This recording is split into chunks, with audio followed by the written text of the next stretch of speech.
of the things that we do on Sukkot, Bezrat Hashem, לא ינהג בסוכה שחוק וקלות ראש. The Sukkah, Rabotai, it's a holy place. Today someone told me that there is a minhag to put in the Sukkah water and oil, mamash, to leave it in the Sukkah for all the 7 days. And after that to use it for different things as water that if someone drinks it, you know, he gets refuah, like we do in Kiseh Shel Eliyahu Hanavi. Some do, they put fruits in the Sukkah, to leave those fruits in the Sukkah for 7 days, then they eat those fruits. Those fruits absorb the holiness of the Sukkah. Mamash. It's like fridge now, so it's good. And the Sukkah is holy. That's why in the Sukkah, Haz v'Shalom, we can't just do Shchok v'Kalut Rosh. Shchok v'Kalut Rosh means saying things, being lightheaded, saying things that are not proper. You know, laugh about things that are not really connected to holiness or to Sukkot. That's not the place to do so. Also games, you know, sometimes people want to play games. You know, Shachmat and Sheshbesh and all these things. Some of the poskim say, okay, that's, you know, not a kavod for the Sukkah, it's not a place for game. Even though the Torah say that this should be your home, whatever you do at home. But things that are, this is not for the Yom Tov, you know. Yom Tov, it says in the Torah, Kadosh Baruch Hu gave us the Mu'adim, Pesach and Sukkot, to have time to learn Torah, to have time to get closer to God, to be with the family also, but not doing other things. That's why it's very important. לא יכניס בסוכה גדרות וקערות גדולות של תבשיל דרכם אל הרבה תבשיל. He says, you cannot make the sukkah like a kitchen. Put like you wanna, sometimes you wanna bring a big pot to do Rosh Pelo in the sukkah. That's not the kavod of the sukkah. The Ben Ish Chai say to that extent.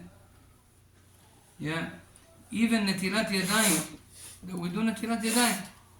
He says you shouldn't lechatchila put it in the sukkah. Wash your hands outside of the sukkah. Why? He says, usually we're washing our hands in the washroom. We're washing our hands in places that are not so respectful. That's why the sukkah, keep it as holy as possible. Do it outside. To that extent, sukkah, lo la'asot tashmish bizayon, to not do something that is disgracing. Yeah. Now, what about women? Women, they are not obligated to sit in the sukkah. However, every second that they do sit in the sukkah, they have a mitzvah. Same thing as etrog and ulav. Same thing as other things that the Torah exempt the women to do. They don't have to. But if they do, they get a sachar, they get a reward for that. That's why if a lady has an opportunity either to eat in the sukkah or outside the sukkah, and she decides to do it in the sukkah, of course she has a mitzvah. It's right that she doesn't do a bracha, but the bracha and the mitzvah, it's two separate things. She fulfilled another mitzvah, and that's good if she can sit in the sukkah. Of course, also for her it's a mitzvah to participate in the sukkah. It's right that usually women don't build. Yeah, if she can also help building the sukkah. But at least doing the decoration, something for the sukkah, it's going to be her sachar, her reward.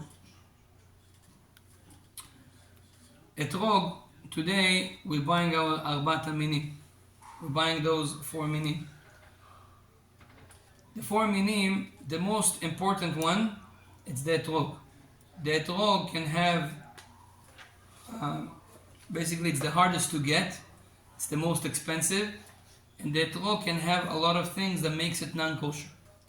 One of the most known things that makes the etrog non-kosher is when the etrog is murkav, is mixed. It's not Only etrog. it's not only etrog, it's mixed with other Species. types of trees. And this is very common in our times. That's why when you buy an etrog, you have to buy an etrog that has an hashgacha, that you see at least on the box, or the person that sells those etrogim is a person that is a God-fearing person. In a lot of things like mezuzot, tefillin, etrog, we don't just go to the market and buy. Someone told me, I buy on Amazon. This is not things you buy on Amazon, you know. Maybe they have it in Amazon, but Amazon, Birkat Amazon, you can buy on Amazon. But not etrog, not lulav, not mezuzah, you buy mezuzah in Amazon, who knows who did it, they printed it, you know. Tefillin in Amazon, Hashem Yishmor v'Yatzil. How can you know what the sofer did there? Of course, this is not a right thing to do. You want to buy a tefillin, you go to someone you know. If you don't know someone that writes tefillin, go to the local rabbi and you ask him, Kvod Rab, where you gonna buy your tefillin? Tell me, where? Where he's gonna tell you, you buy from there. This is the right thing to do. Why? So, you have a good tefillin, you have a good mezuzah, and also good etrog. So here in the city, Baruch Hashem, we have few places. Even rabbis usually sell the etrogim.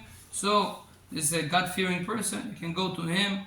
There's etrogim from Morocco, there's etrogim from Eretz Israel, there's etrogim from Teiman. There's different types of etrogim.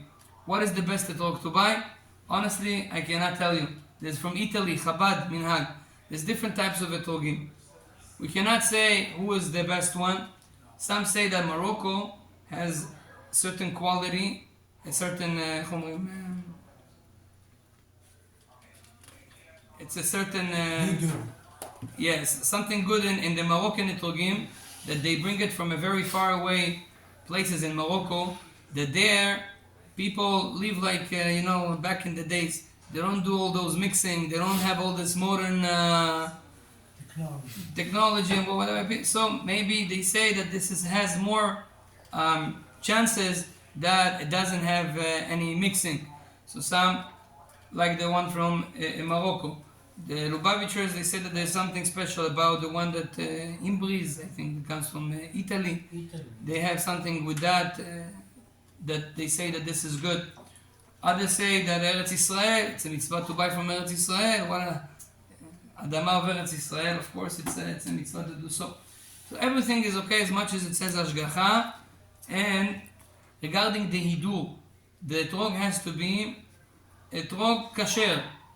But we know, the Torah say, Itna'el lefanav ze eli ve'anveu. What is ze eli ve'anveu? Anything we do for Hashem has to be ve'anveu, has to be beautiful. It can't be that when you buy a car, you don't buy a car with a lot of scratches and bumps here and there. Haz v'shalom, I'm gonna go with a car like this. People are gonna look at me.